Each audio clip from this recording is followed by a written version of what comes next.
This is a HeadGum podcast.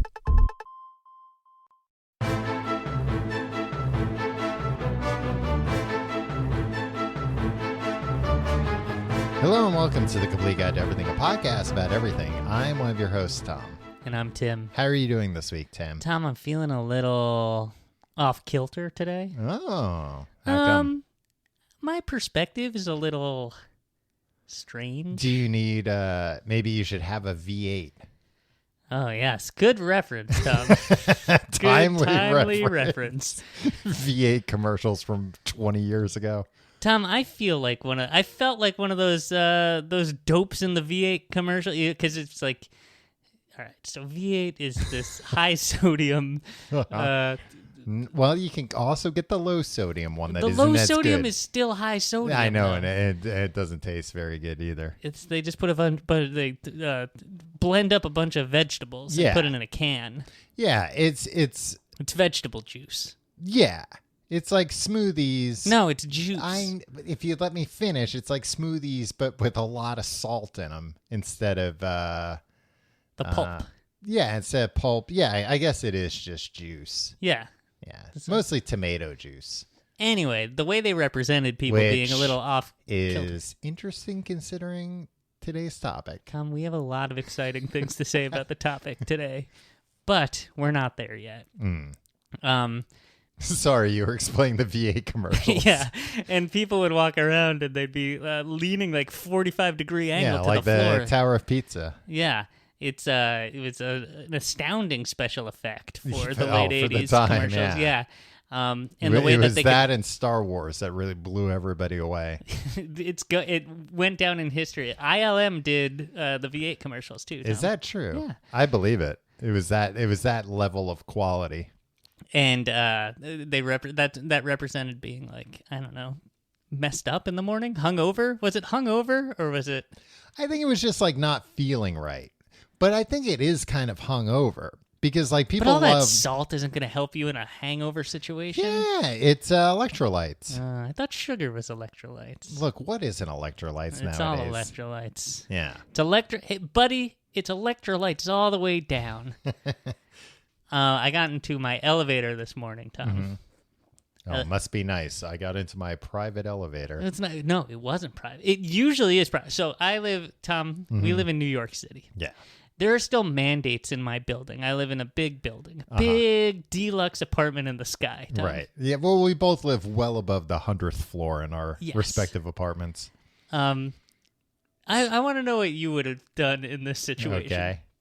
So, in my building, you're supposed to always wear a mask still, and it's like one household to an elevator. So if the elevator stops at your floor and somebody's in there, you give this little awkward little wave, and then the door closes, and you got to wait for the next one. It's annoying sometimes. It's surprisingly not that bad. But lately, ever since everybody pretty much has been vaccinated. Right, and not wearing masks in most places. We've been wearing masks still. Because we follow the rules. Well, no, but I'm saying in like other places. I almost walked into the supermarket today not wearing a mask because I've gotten used to not wearing it, but like the supermarket still requires it, so I was like, oh shit, I have to put this on. Yeah, I'm surprised you weren't beaten within an inch of your life by the woke mob, Tom. That happens. I saw it happen. Anyway, But what we do now that we're cool and like mostly vaccinated, if you stop on a floor and you're in the elevator, you can be like, if you're comfortable, you can kind of ride down together. That's fine. And so that happened to me. So I got on an empty elevator and I went down 2 floors, and then somebody else was waiting, and he was like, "Oh, sorry, man." He was like a guy my age. Now I'm wearing AirPods at the time. So almost 40 years old. Yeah. Not quite as old as 40-year-olds, but one day I will, eventually I think I will turn 40. I was wearing AirPods. Do you have your AirPods set up so that you double tap to pause? Yeah. That doesn't come factory standard, right? Well, whatever. Yeah, I set I'm it not up sure. That way. Okay. Anyway, I'm listening to a podcast. Yeah, I think factory standard, it might be like, it invokes Siri because they're like, that's probably what people want to do. Yeah, exactly. Everybody always just wants to talk to Siri. They'll never. Do they actually think that, or are they just trying to get Siri into a lot of conversations so they could hear all the good stuff? I don't know. There's a real guy on the other end, right? Listening and then typing in what Siri says. The voice is a woman, but it's a guy Googling it. I mean, they used to send all the recordings to Ireland, and a bunch of Irish people would listen to them. Wow. And laugh. At our accents. Hey, you're the ones with the accents. You're the ones with the weird accents now. So anyway, I'm listening to a podcast, and I say to this guy, like, was it our podcast? No, it's a different podcast, Tom. It was an erotic podcast. And I was like, hey, you can come in if you're comfortable. And he's like, thanks, man. And a real friendly seeming guy. I'm relatively new in the building, still trying to make friends. I've never made friends with anybody in any building I've ever lived in.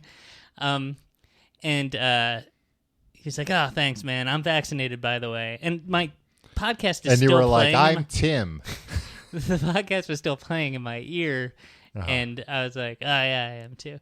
And then the doors closed, and he's like, so how you doing, man? And so I go to pause the podcast. And so I double tap my AirPod, and he goes, "Oh, I'm sorry, man. I'm sorry." Oh, he thought you were tapping to be he thought that I was just some dick on the elevator. That I was like, don't you see? I'm listening to a podcast, buddy. Move along. So did you say, oh, no, I was just pausing it?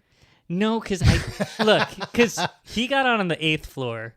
By the time that exchange happened, we were rounding 3. We're going to be out of this. And I didn't particularly want to make small talk with him. Yeah. And at that point, I was just pausing it. I'm well. How are you? Door opens, and then we're gone, right? Yeah. What would you have done? When I have AirPods in and somebody talks to me, I pull it out.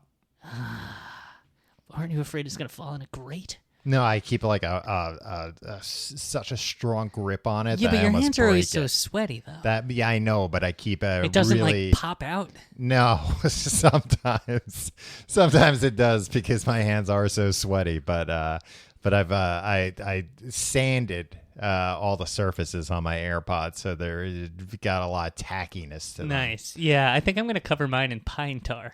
Yeah, good idea. Like an old baseball pitcher. Yeah. Mm-hmm.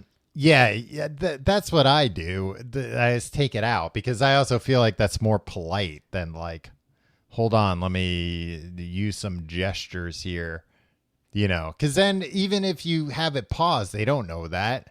I thought you were that the guy thought that they were off, and then you started something like, oh, no. Oh, boy, let me start up some music. He, at that point, started putting in AirPods, so I was like, is this the factory setting? Like, does he know I was pausing it? Or was he like, this guy's either pointing to his ear to be like, hey, stop talking to me, or he's trying to get Siri what the weather is to record this. Or how many tablespoons are in an ounce or something. Yeah. I was so, like, Tom, I got off that elevator like somebody in need of V8. I was at a 45 degree angle. So that screwed up your whole day. It really did screw up my whole, I was just going out for a walk and to get some coffee this morning. And like the whole time I was like muttering to myself, like, what could I have done? Yeah. What did I do? Well, you should have said, Siri, what could I have done? She was listening the whole time. Maybe she would have had some ideas. I didn't summon her. Is she listening anyway? Tom, are we going to find out one day that they're just listening all the time? No, I don't think so. For no other reason than it would be expensive and they wouldn't get like that much use out of it. All right, not Apple, but somebody between somewhere. Yeah, I mean like maybe particular people, but I think if you have like an app or a phone or something and you're like, let's listen to like me. Let's listen to everyone all the time. A minute later you'd be like, wow, this is useless. This is so boring. What, are you kidding me? If you could just listen to random, I guess that's podcasts and you don't listen to them. Yeah. And look at how boring they are. Yeah. And this sucks. Because I think most of the time you would just hear like other people's TVs on or something like. Yeah, but like you can flip through till you get something. Yeah, I guess. I don't know. I don't think it would be worth it for most companies to do that. I mean, that's the thing. Like people always think like Facebook's listening to you. Like, look, I got this ad and I didn't, say anything I never searched for this. I never did this. I just had a conversation with somebody. And it's like, what's scarier than the idea that they're listening all the time? It's that they have you so pegged that they didn't need to listen to you. Right. To know like, oh, this guy's probably going to be looking for a new blanket soon. Mm-hmm. Why would you be looking for a new blanket, Tom? Did you soil it? Yeah, maybe earlier in the day I looked up like, like stomach issues while sleeping. How to clean feces off a duvet cover. Yeah. And I never looked up a new blanket. Right. But I maybe told people out loud, like, they were like, hey, how you doing? And I'm like, oh, not so good. I soiled my blanket last night. And then I get an ad for a new blanket. I'm like, well, how'd they know this? Yeah. It's because of the other searches. Or maybe they're just like, demographically based on how old this guy is, where he lives. Well, you've gotten pretty old. Who he spends his time with. He's going to be looking for a new blanket soon. That's how the ads work on the internet. Probably pooped in his bed. But not necessarily. Who's to say? Not you, not Johnny Facebook. But that's what I don't. They're not listening to us all the time because it would just. But they could if they wanted to. Oh, it would get found out. Old Timmy Cook's got a little switch, a little Tom Reynolds switch in his office. Oh, that he can just listen to me. Yeah. No, I don't think so. All right. But I mean, yeah, they probably could. Well, although nowadays, like the phone asks for permission for your microphone. Oh yeah. Oh yeah. So if Tim Cook, if he really just he was like, I'm gonna risk it all to hear what Tom says in the privacy of his own home. So, but see, this is the kind of thinking, Tom. But I think that kind of thinking is why me and you are who we are, and why, like, some billionaire CEOs, like, no, I'm not thinking about using all my power to listen in on somebody to hear. And you're not even saying like a competitive advantage or blackmail. You're just like, here's something embarrassing. Yeah, the blackmail. Yeah, but Tim Cook doesn't need to blackmail you tomorrow, me. blackmailing you. Why? What does he need from me? Buy a new iPhone next year or else I'll tell everyone you pooped. Yeah, and he does that to a million people, Tom. If he does that to a million people, that doesn't make a dent in their bottom line, Tim. They sell millions of phones every day. I know, and how do they do it? Oh, it's true. By blackmailing. Yeah, I mean, I guess the old phones are pretty good. How do they get you to buy a new one? Exactly. Yeah. But then in the footer, he has to say like, P.S. I swear to God, the new phones can't do this. Well, it doesn't matter. Well, no, but you're in. You're sorry. He's got the tapes. He's got the tapes already. But maybe you're like, you know what? What he has isn't that bad. I'm going to switch to Android. But then he's like, well, let me reassure you, this won't happen again. And that is Apple's competitive advantage. Trust. Maybe even like he includes like a sound file in his like a nice sweet southern drawl where he's like, we'll only do it this one time. Just this one time. The new phones, they can't do it. That was Tim Cook? That was Tim Cook. No, that's not a good. Hi, I'm Tim Cook. I'm the CEO of Apple, and I've been listening to all your conversations. Where's he from? Mississippi? Yeah, Tennessee, Mississippi, somewhere down there, yeah. Okay. And that's what he sounds like. And he says it to you that way, and you're like, oh, he's very nice. Okay. I guess I'll trust him this time, even though he went out of his way to email me and blackmail me. Right. Somebody who has, literally 100,000th of his wealth. Just because you're rich doesn't mean you don't want to mix things up. It's true. So he's personally emailing everyone, a million people. Why would you take that role unless you're going to do that? I think he gets a lot of money anyway. I don't think he needs to do that. I think part of it is for the thrill. What thrill would it be? Blackmailing people. Blackmailing people. Blackmailing somebody like me and saying, like, I heard you pooped in your bed last night. Yeah. Wouldn't you love to do that to somebody? No, and actually I think it would be like put the fear of God in them. I would rather to know their secrets. Well, but then look at this. What if somebody was like, hey, man, I heard you pooped your bed. And I was like, oh, who'd you hear that from? The fucking CEO of Apple? You think that was real? He'd launder it, man. He'd know how to do it. It's a lot of work for him. I get a call from Tim Cook, an anonymous call. Like, how would you like a free iPhone?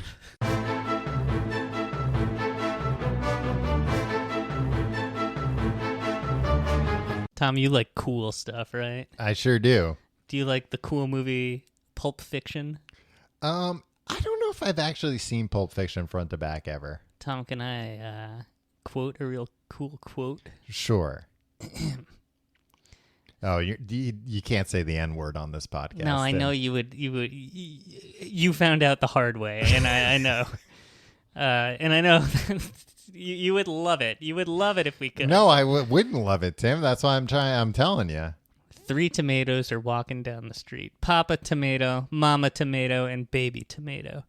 Baby tomato starts lagging behind, and Papa tomato gets really angry. Goes back and squishes him and says, ketchup. Oh, I see.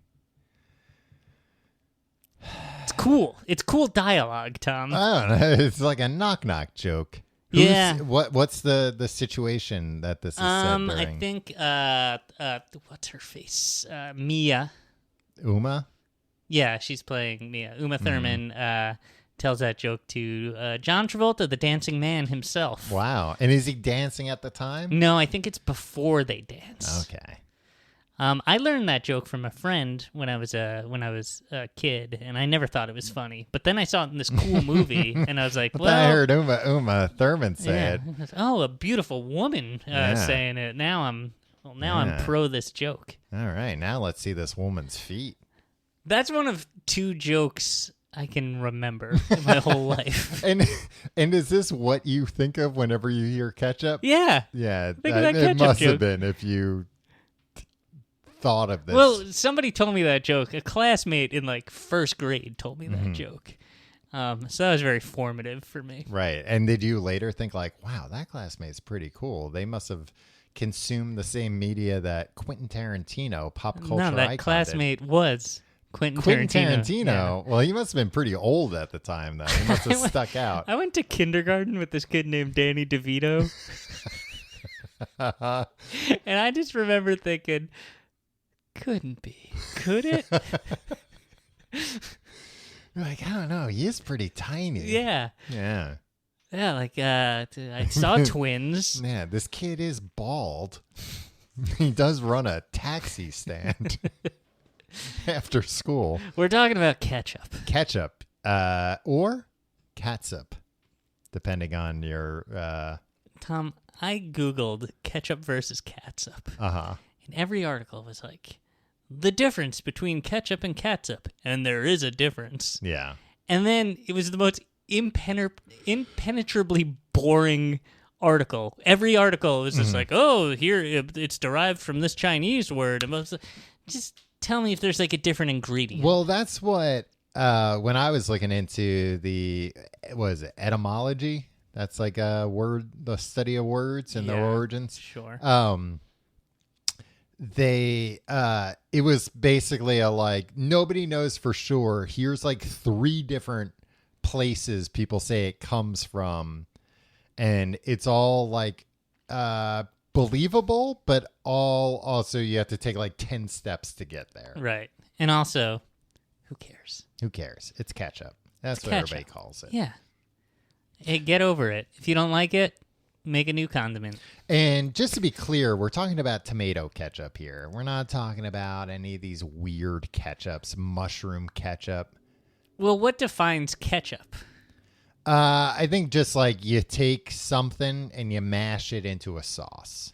Okay. With some kind of like vinegar Yeah, I think vinegar is probably like the Okay. key ingredient there. Yeah. So we're not like talking about paste, weird ketchup. Paste of some sort with vinegar is a ketchup, I believe, and sugar. Maybe I don't know if it has to have sugar. Tom, you said you did a lot of research before this. I did a lot of research into tomato ketchup. Okay. But the first ketchup they do think was mushroom ketchup. Well, you just said we weren't talking about mushroom ketchup. Well, you claim that I didn't do enough research, so here I am to tell you. You're just contradicting yourself. About mushroom ketchup. Now we got to start over. They also used egg whites, oysters, grapes, mussels, walnuts. Ketchup? All kinds of gross shit. Yeah, enough of that. Now, Tim, where do you stand on ketchup? I'm pro ketchup. Yeah, we're pro ketchup on this podcast. If you thought otherwise, take a hike.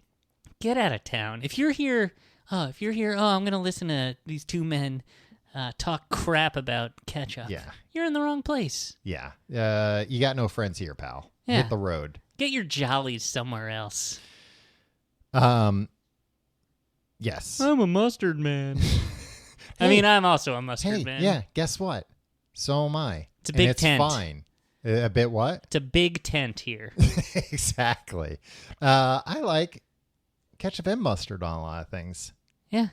Not all the time, but sometimes. Taste great together.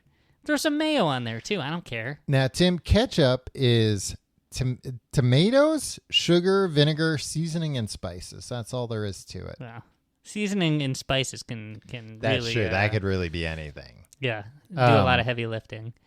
Tom, you know what you won't find in most ketchup?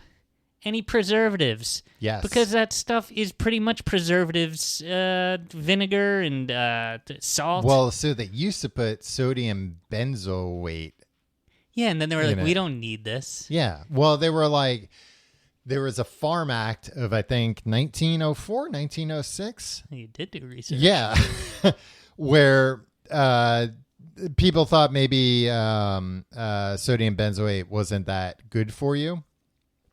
So they were like, yeah, you can't put this in shit anymore. What is that, salt? Yeah, it's a sodium. It's the sodium from like benzo acid or something. What the hell is benzo acid? Look, man, it's like an acid. It's like so sodium or benzoate is like a salt, but it's not. It's derived from a chemical reaction. It's not like sea salt or cave salt or wherever else they find salt. I only cave salt. So from the darkest caves, they wanted to phase this out, 120 years ago. And the ketchup people were like, well, I think if we just put more sugar in it and more salt, that'll do it.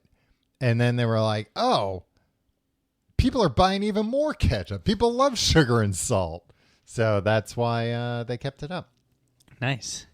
Tim, hey, it worked out for everybody. Did they ever get any conclusive evidence on the sodium benzoate? It's not that bad for you, apparently. Like you're if you had a lot of it, it could be, but otherwise, you have a lot of anything, it's bad for you. But otherwise, your body processes it and just gets rid of it. Take it from me, a little bit of anything is fine. Well, man, I'm gonna blow through all my facts here. I can't. Oh, sodium benzoate, actually, another interesting fact here, used in fireworks as a fuel in whistle mix. A powder that emits a whistling noise when compressed into a tube and ignited. So when fireworks go, pew, not the part, but the pew, sodium benzoate. You ever wish it would go beep and then explode? Yeah, they should look into that technology. See what chemicals they could add to do a reverse whistle. Pew. Benzosodiate. That's not how chemicals work. Tim, let me tell you about let me start off here with the 1817 recipe. This was apparently the first recipe they found for this. Really jumping in with the exciting stuff, huh? A gallon of fine red and full ripe tomatoes. It says, not tomatoes, tomatoes. Mash them. A gallon? Mash them with 1 pound of salt. Okay. let them rest for 3 days. Press off the juice. Into each quart, add 1/4 pound of anchovies, 2 ounces of shallots, and 1 ounce of ground black pepper. Why is there so much seafood? Wait, it gets better. How many anchovies? 1 pound. Oh no, 1/4 pound for each quart. The shallots I can get behind. Yeah. I feel like they're still using them to this day. Boil up together for half an hour. Strain through a sieve and put to it the following spices: 1/4 ounce of mace. What do they mean? Which is I did look up what it is. Hold on. It's like a normal thing. It's not nutmeg. It's nutmeg. It's not the You're always the getting wrapper. shot in the face with. No, or the rapper. Ladies on the street from the late 90s, early aughts who retired to become a preacher. The same came back. Did he though? Yeah, he had that whole single with the Welcome Back Kotter theme song. Yeah, was that a hit though? I know it. That's just because you know Welcome Back. You're a Welcome Back Cotterhead. I have a Google alert whenever the Welcome Back Kotter theme song appears anywhere. Yeah, so that's why you think it was a big... You're like, I was getting emails about it all day. I have a Google alert set up for Horseshack.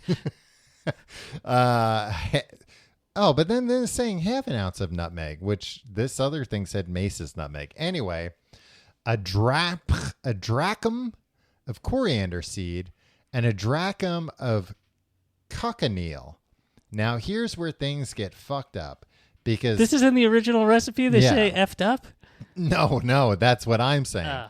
Cochineal is an insect that you can mash up and use to for protein. No, it's got like an acid in it or something. Yeah, carminic acid. Okay. Squish up bugs. Gross. That's fine. Pound all together. Let them simmer gently for 20 minutes and strain through a bag. When cold, bottle it, adding to each bottle a wine glass of brandy. It will keep for 7 years. Okay. I don't think they knew it would keep for 7 years. No. This is the first recipe. How are they going to know? Yeah. Yeah, they haven't been making it for 7 years at this point. And like in 18, it doesn't say like, and put it in your ice box or whatever.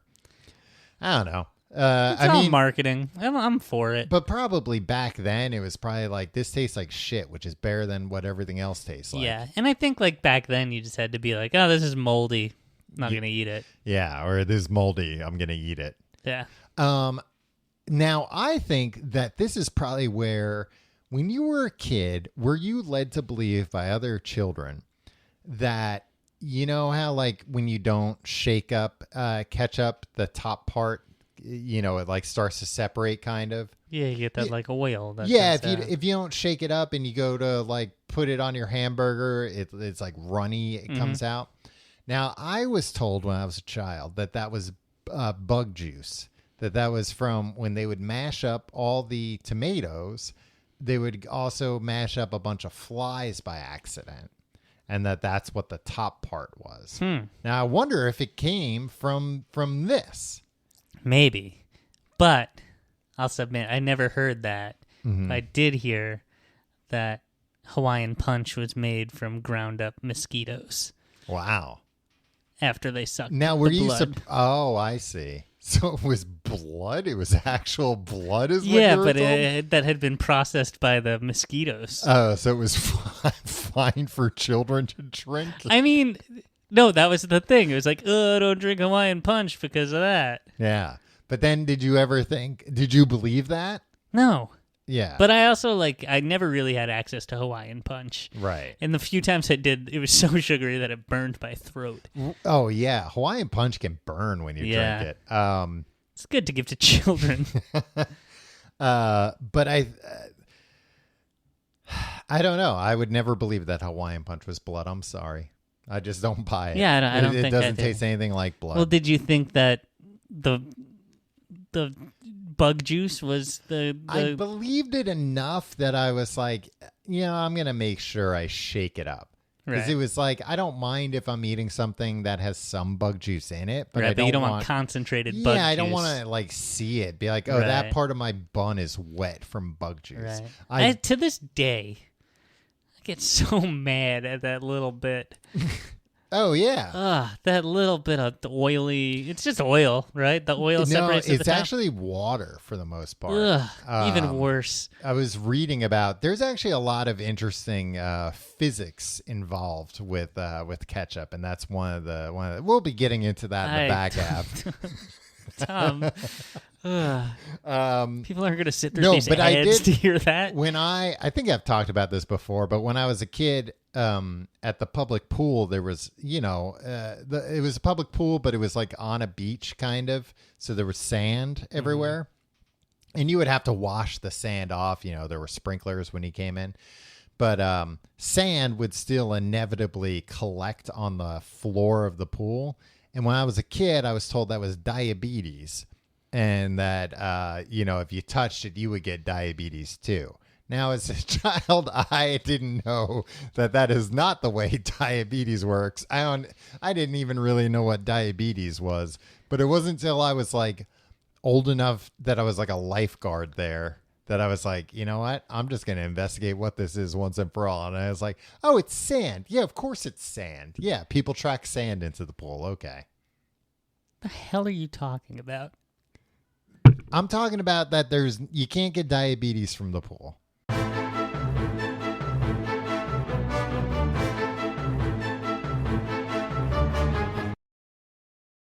Now, Tim, I did tease that I'd be talking about the physics of ketchup, but I'm going to have to tease it a little bit longer because I have some other things to discuss first. Oh, good. Tim, so according to Wikipedia, I want to talk about this other interesting thing, but I'll talk about this first. Stay focused. This is what happens when you do research. I know. I'm just too start smart. Talking to yourself, and you get all flustered. Ketchup is usually served, according to Wikipedia, with dishes that are served hot and may be fried or greasy. Mm-hmm. I want to go through some things and find out if you think it's okay or not okay to put ketchup on these things. Okay. With, of course, like, do whatever the hell you want, but I'm not yucking anybody's yum who's listening, but I might yuck Tim's yum if he answers something wrong. Tom, do you remember when I said talked about yucking people's yums? And yeah. You were just like, you are an idiot. That is not a phrase. Yeah, well, it's since caught on. Oh, you thought I coined it? Yeah. Wow. All right, well, now I'm giving you even more credit. Hamburger. Yum. Yeah. Hot dog. Yum. Now, why is it controversial to put ketchup on a hot dog? Because people need to have opinions, right? Why is where they can get mad at people about hot dogs for some reason? It never even occurred to me that a hot dog would be something that you like. To me, people to have rules about things. Like, oh no, this is the way this. I don't know, but like growing up, to me, it was always like ketchup is a thing that primarily goes on hamburgers, hot dogs, and French fries. Yeah, but some guy from Chicago would be like, "Let's put this guy's dad in jail." Wait, what? Tim, are you talking about something that happened specifically to you?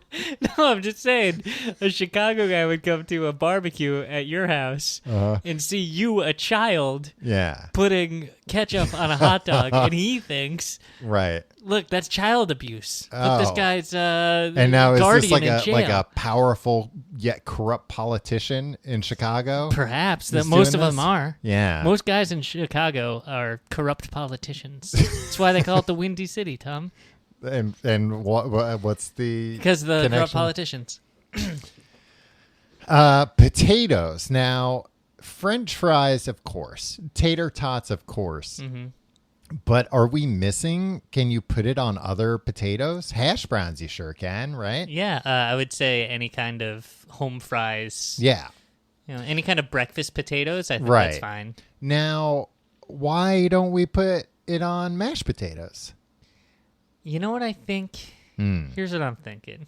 Because they're not fried in some way? Like they're not crispy anywhere? Yeah, I was gonna say they're too mushy and like it will just absorb. You're putting the ketchup. mush on mush at that point. Yeah, you're gonna make the potatoes even mushier than they are. It's not the Yeah, it's there's not enough contrast in the textures there. Yeah. So it just kind of it's like making weird soup. Now, the same reason why you wouldn't put it in like a jacket potato, like a I don't know what that is. Like I'm from America. What do you call them? You get them at Wendy's. Like just baked a potato? baked potato, yeah. I don't know. I couldn't remember what a baked potato was called. I got to remember that in England they call them jacket potatoes. You know what? Because they wear a cool little aluminum foil jacket. Here's what I think. I think we don't, because ketchup is known as the default here. Yeah. And I think with a baked potato, unless you're just going to go straight butter, yeah, I think you kind of want to like jazz it up a little and have things like a little outside of the norm. So you got your sour cream, you got your chives, you got cheese, shredded cheese. Yeah, and it's like ketchup would almost be too boring for that. Yeah, I hate to say it. I often find that if I'm eating like a fancy version of something, or I am in a situation where I'm putting like, say I'm getting a burger, I'm putting just like a ton of shit on it, I won't put ketchup on it. Right. If I'm getting a burger and it's like, oh, this has like cheese and avocado and bacon and, some like chipotle sauce or something, then I'm like, no, save the ketchup. The ketchup is Ketchup's a working man's condiment. Yeah, and when you mix it up with all those guys, it just gets like, I don't know, it doesn't add anything to it. Right. I'm with you, Tom. Chicken tenders. Now, here's the thing. Uh-huh. If you got chicken tenders, chicken nuggets, you should really be using a barbecue, a sweet and sour. Yes. Ketchup, it works. So, like, only in a pinch, right? Yeah. Yeah, that's and I don't how know why that is. Right? Isn't that weird? Because I'm thinking like, oh, no, I guess it's like you don't put it on meats. But I'm like, no, you put it on hot dogs and hamburgers.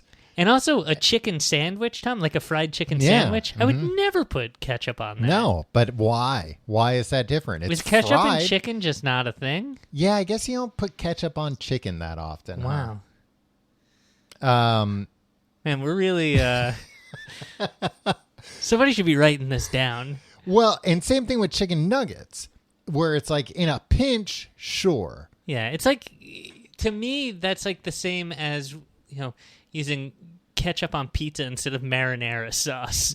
Right. It's like, look, we like all these things. I think it's probably fine together. Yeah. Well, and I feel like little kids will do it. Mm-hmm. Like ketchup's a great way to get more sugar into your kids' diet, so they'll eat stuff they don't necessarily want to eat. Right.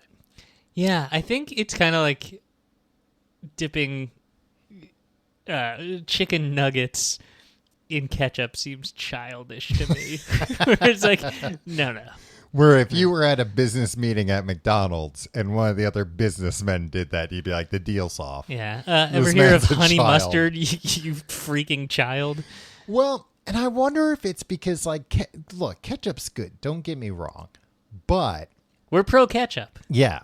But it's not the best. If you think you're going to put this on a fancy freaking steak dinner at Peter Luger's, you're out of your mind. Well, what I'm thinking about is, I don't even really want to talk about, like, ketchup on a steak. Yeah. Because that's like that's also a whole thing. Look, people also have way too many opinions about steak, too. Right. Yeah. Like, and look, don't misconstrue that as me thinking like I would do it or it's okay. I don't think it's okay, but whatever. But where do you come down on steak sauce with steak? It's interesting you asked him because I regret it already. It depends. If it's like kind of like a shitty steak, yeah, bring on the A1, bring on the Heinz 57. Mm-hmm. But if it's like a good steak, no sauce. Maybe some butter. See, this is what I don't like about people. Ooh, if it's a good steak and it's medium rare, if it's one you got it. Bit above medium rare, send it back. Shut up. Slap the chef with it. Say, hey, why'd your mother raise you so bad? I would never say that to a chef. We should arrest your dad. Hey, your father should be arrested for letting you make a steak like this. That'd be so confusing to just like a grown man. Threatened to arrest his father? You're like, my father died 30 years ago. Well, should have been... well, they should dig him up, put him in handcuffs. Put him in the paddy wagon. I think the difference is, so like if I'm having chicken nuggets or something, when I'm done with the chicken nuggets, if there's still a little sauce in there, I might go ahead and stick my tongue in there to have that last little bit of sauce. Ugh. Look, I'm not saying it's something I'm proud of. Freaking Tim Cook spying on you in your lowest moments, and I'm out here just giving them away for free. Whereas I would never dream of doing that with ketchup. Right. You ever make your own ketchup? No, I don't make my own ketchup, Tim. I don't want to go out of my way catching all those bugs. It always comes out like grainier than you want. Yeah, you know sure. These people that are just like, oh, Heinz ketchup isn't like actual really ketchup. No, I don't. Like, Tim, who do you hang out with? Who do you hang out out with that just constantly people. infuriates you? We hang out with the same jerks, Tom. You know them. Do I need to list them by name? I've never heard that about Heinz. Heinz ketchup has more than 50%. They are the majority of ketchup sold in America. I think nowadays it's kind of like, you know, the difference between McDonald's barbecue sauce and actual barbecue sauce. Right, where it's just like more sugar. Yeah, it's just like this is for the masses, right? And it's like, yeah, and that's what I like my ketchup to be. Right. For the goddamn masses. Heinz ketchup has... I'm a blue-collar Joe. Yeah. Who wants a blue-collar red condiment. Well, and especially when, you know, I'm not one of these people that's putting ketchup on everything. Yeah. Most of the time, if I'm eating ketchup, like I said earlier, French fries, hamburgers, hot dogs. What else? You got a whole big list. No, I have a big list. I have one more thing. Eggs. I'm not an eggs man. Okay. But I am. Growing up, I was a bacon, egg, and... a legs man. Tom, she's got legs, and she knows how to use them. That's all I'm going to say. That's all I'm going to say. Put that on my tombstone. And then say, like, referring to a woman, not Tim. Oh, because if it said, you know, you're like, Tim, she's got legs, she knows how to use them. Right. People would think like, oh, that's a weird epitaph or a grave. Like, yeah. I guess this person Tim had legs and knew how to use them. Yeah, no. Maybe this was just a quote that Tim liked from a song. It's like maybe he's got legs and he knows how to use them. Maybe that's what put him in this grave. Maybe that's what that's alluding to. Maybe he didn't know how to use his legs as well as he thought. Right. Couldn't get away from whatever he fell off a cliff or something. Yeah. So you don't like eggs all that much, but where do you come down on ketchup with eggs? I always used to get bacon, egg, and cheese sandwiches. Right. And like when you put bacon and a bunch of cheese and put it on a bun, I was like, okay, the egg is there to anchor this thing. That's cool. Provide more protein. Yeah.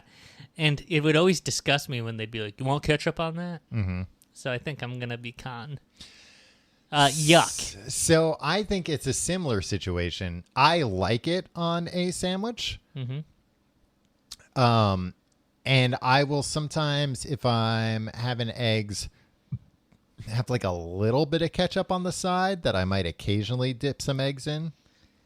But I think it's another weird thing where it's like, why can't I have a hard-boiled egg with ketchup? Why is that not acceptable?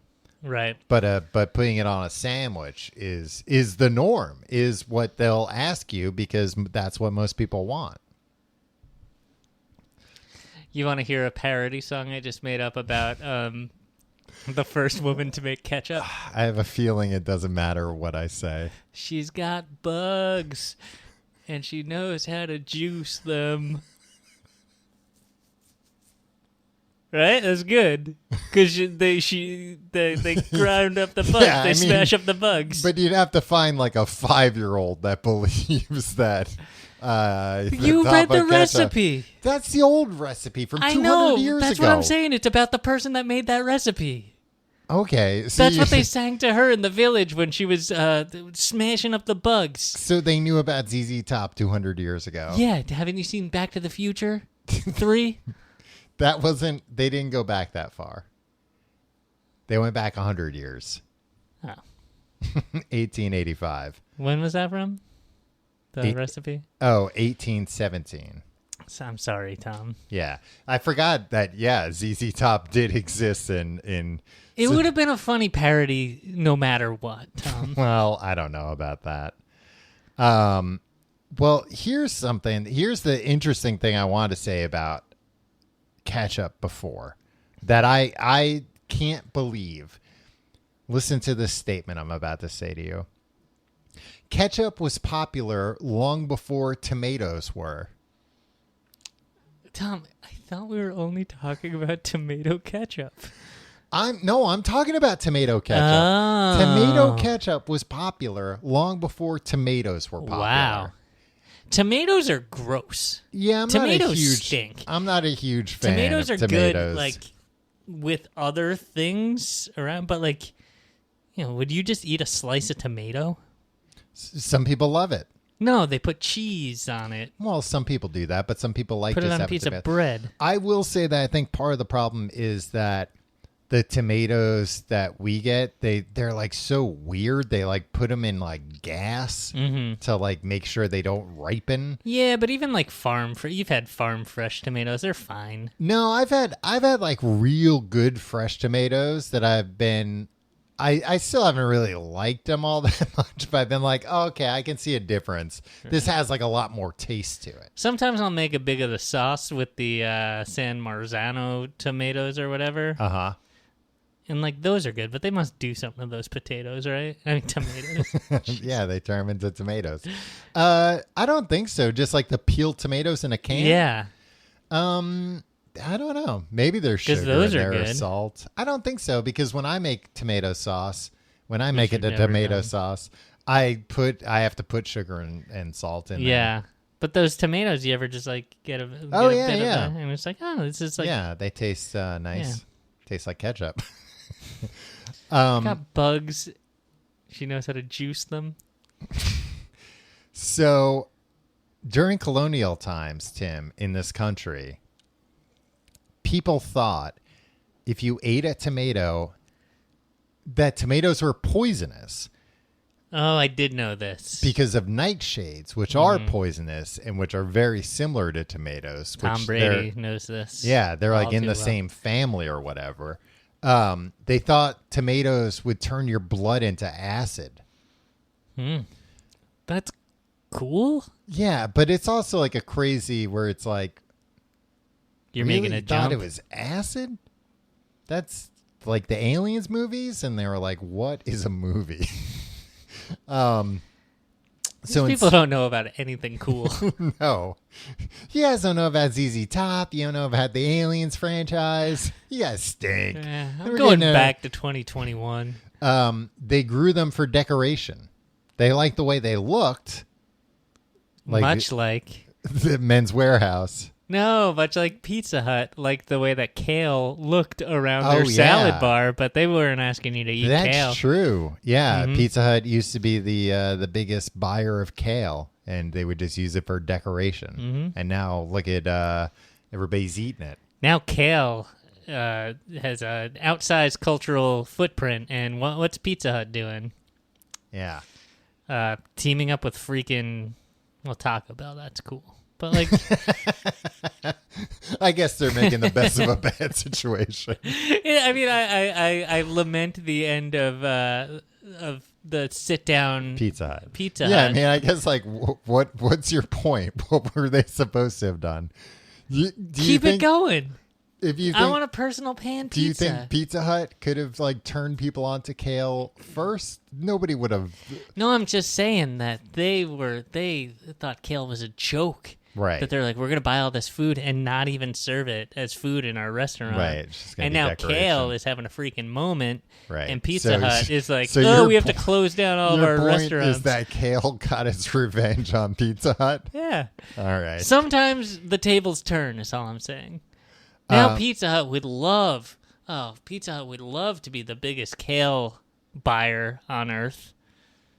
Why? Oh, because then they would be successful still. They don't have enough money for kale anymore. I think it's more they don't have a place to put it because they don't have like sit down restaurants with salad bars. What? Now they can put it on the pizza. Don't put it on the pizza. Nobody wants that. Nobody wants a kale pizza, especially from Pizza Hut. Yeah. It'd be like, oh, we have, I don't know, canned kale or something we put on here. But the rest of the tomato plant, Tim, besides the fruit itself, poison. Don't eat it. Really? Don't eat the leaves or the vines. Yeah, none of that stuff. So tomatoes are weird, man, because tomatoes basically like the Spanish brought tomatoes back over from here. Like they found them here in the colonial world. Okay. And they were like, look at this. Let's bring them back. That's how the Italians found out about them. Wow. And the Italians were like, yeah. They really ran with it. Yeah, we're really going to run with this. We like this. And then, all that stuff came back to America later. And then America was like, why didn't anybody tell us about this? And everybody in Mexico was like, we were trying to. You wouldn't try anything new. We knew about it. We liked them. Tom, do you think your dog's adorable little snores are being picked up on the microphone? I don't know, but yeah, she's snoring and having like a nice dream. It sounds like. Tim, what would you like to hear? I'm not even going to give you the choice, actually. Shocking. I want to talk about the physics of ketchup. It's been teased long enough. Ketchup is a non-Newtonian fluid, Tim. It means ketchup's the kind of thing that knucklehead Isaac Newton hadn't even considered. He didn't even think about it. Because it's not water. It's not gas. Yeah, it's its own thing, baby. Sorry, a ketchup tree didn't fall on your head and teach you about ketchup. Imagine you just got a bunch of there was a ketchup tree and it just slopped down on his head, just like. Well, then he might learn because he might slimed on. You can't do that on television. He might have realized like, oh, this isn't like the other fluids that I've talked about. It's does this have to do with this freaking why it doesn't come out of the bottle? Yes, Tim, because its viscosity is not constant. Its viscosity decreases with stress. So that's why... Much like you and I. Yeah. So when it's just like sitting in a bottle, it's not stress at all. It's maxing and relaxing. It's just chilling there. So when you go to pour it out, it's like, no, we're relaxing. So you gotta be like, well, I'll put you fuckers under stress, and you shake it up, and then it's like, oh no, and then it turns viscous. Right. So that's why shaking it up helps, as well as that doesn't just like distribute the water around. It does that too, but it also decreases the viscosity. Okay. Well, yeah, but makes it less viscous. Okay. You also know about tapping the 57 on the bottle, right? Yeah. I like to think that that doesn't really do anything. No, Tim, that helps the ketchup flow by applying correct shearing force.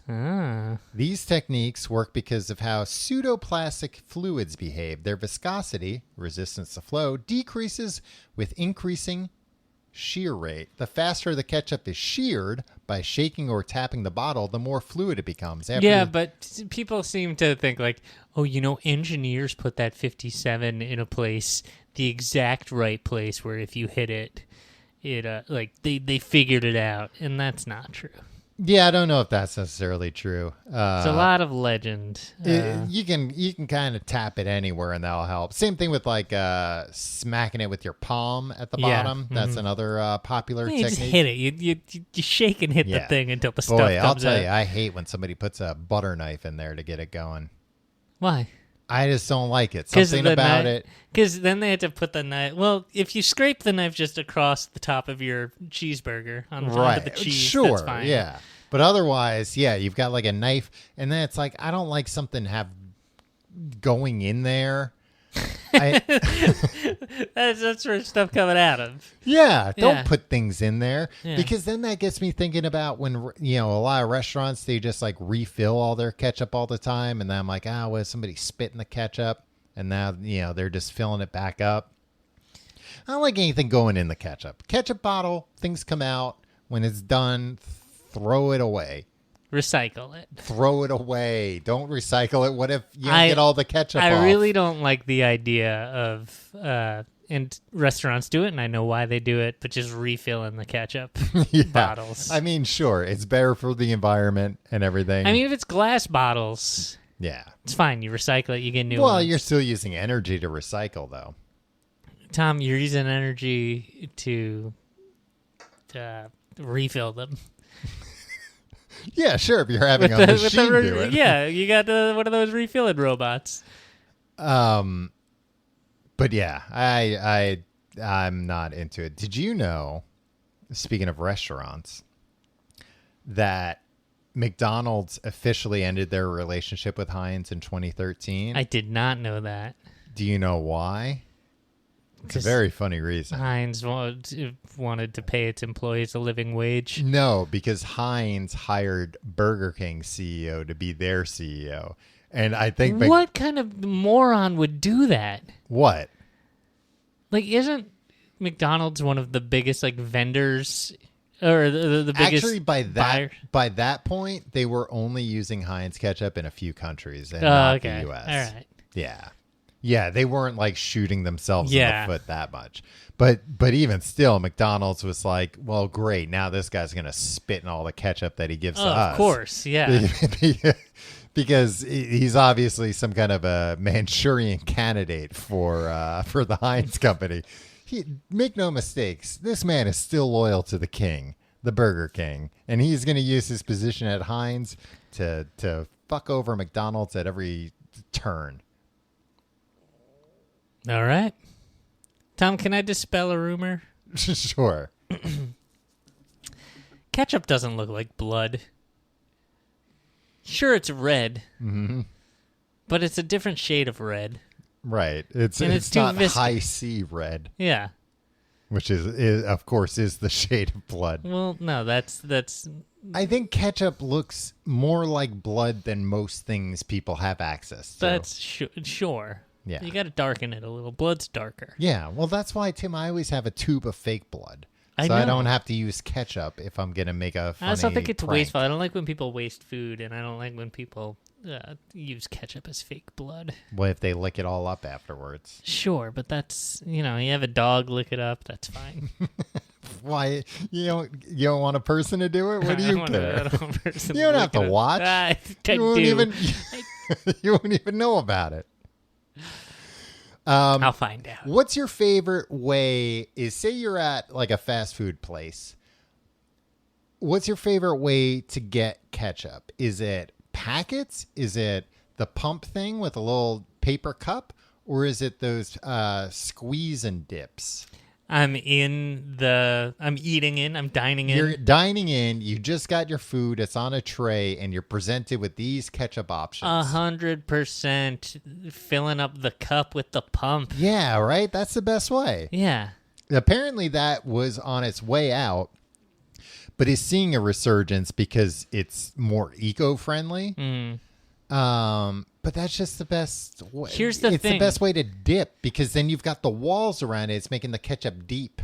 Exactly. And the thing is, look, you're at a fast food joint, the burgers come in pre-ketchuped.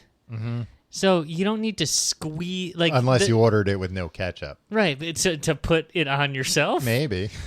Okay. I guess maybe I like it out of the packet better. But what I'm saying is like, the ketchup packet is designed to be squeezed onto something. Yeah. And the only reason you need, like, they do the squeezing on to everything that it needs squeezed on. Yeah. The rest of your ketchup needs are for dipping. For French fries, yeah. Yeah. You can't dip into a packet. And those other things, it's a good idea. It's a good idea. It's not deep enough. Yeah, it's not deep enough. It's not that. And good they're of like, an idea. oh, and I understand why it can't be deep enough because it'll friggin' explode in transit or whatever. But so they're like, oh, but it does both. You can dip and squeeze. It's like we already told you we don't need to squeeze. What are you, fucking deaf? It does both poorly. Apparently when Heinz was coming up with that dip and squeeze packaging, the vice president of Heinz wanted to test it.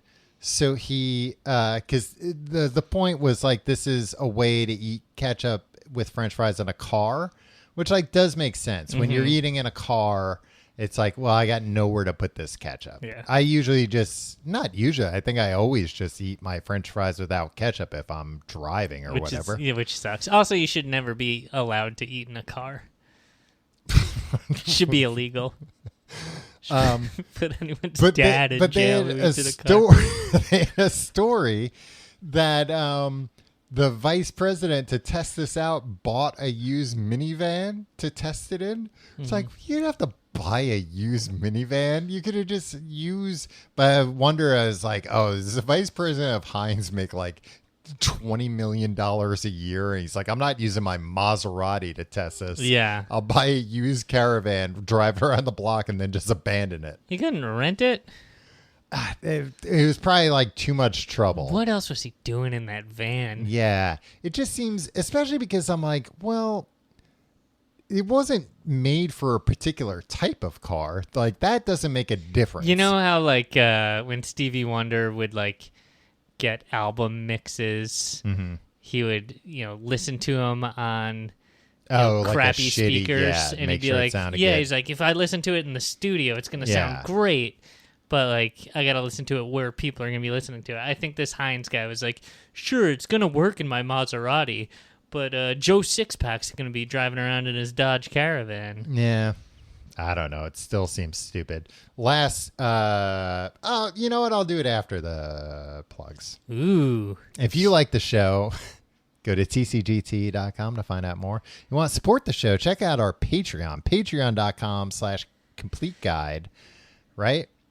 That's it? Yeah. Patreon.com/complete guide. You only say it.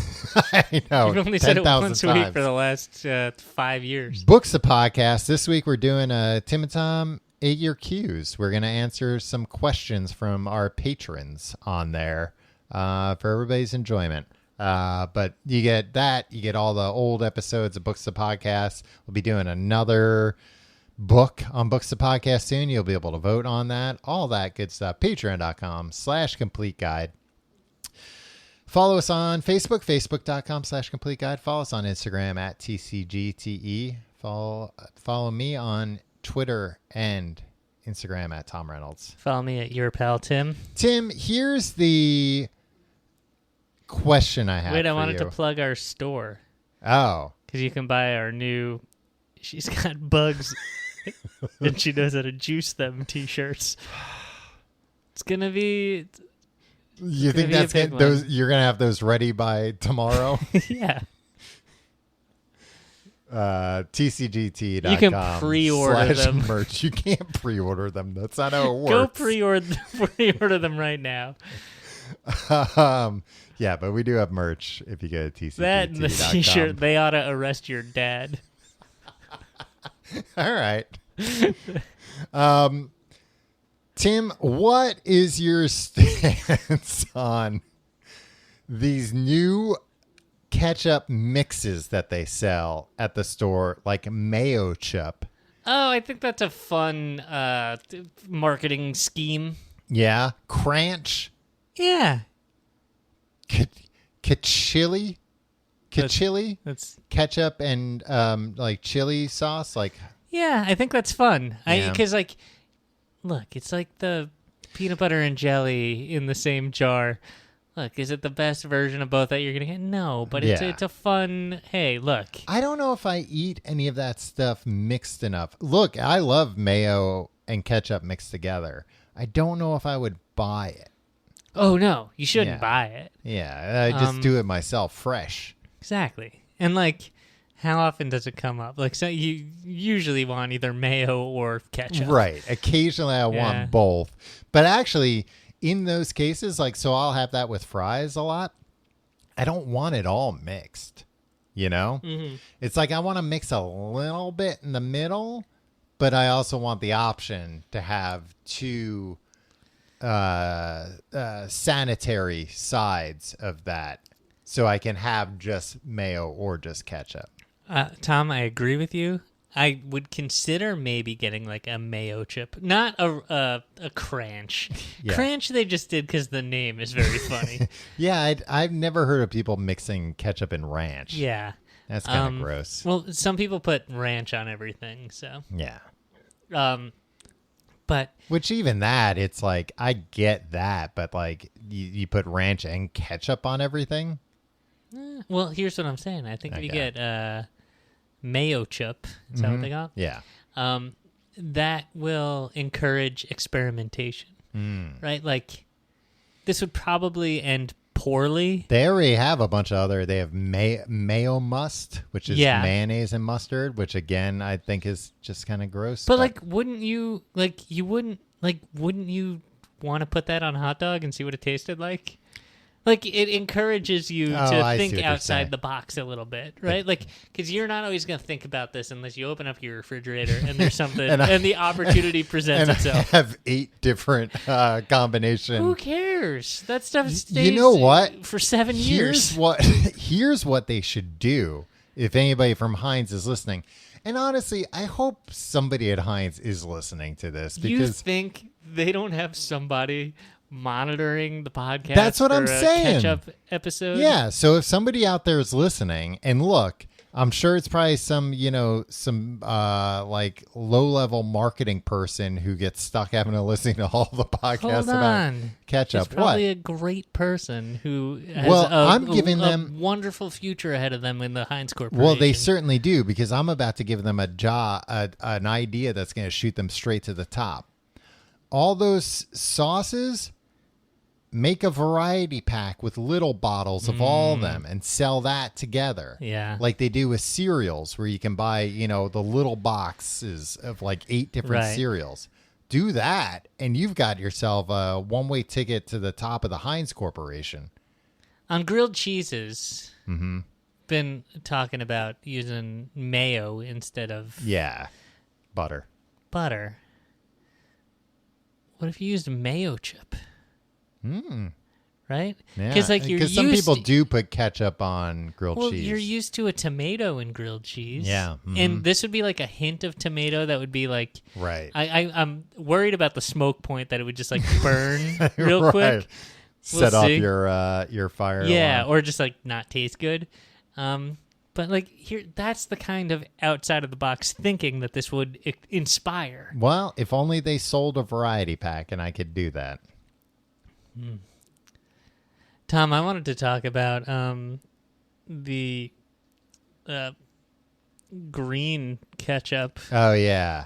But unfortunately, we're out of time. All right, we'll see you next week.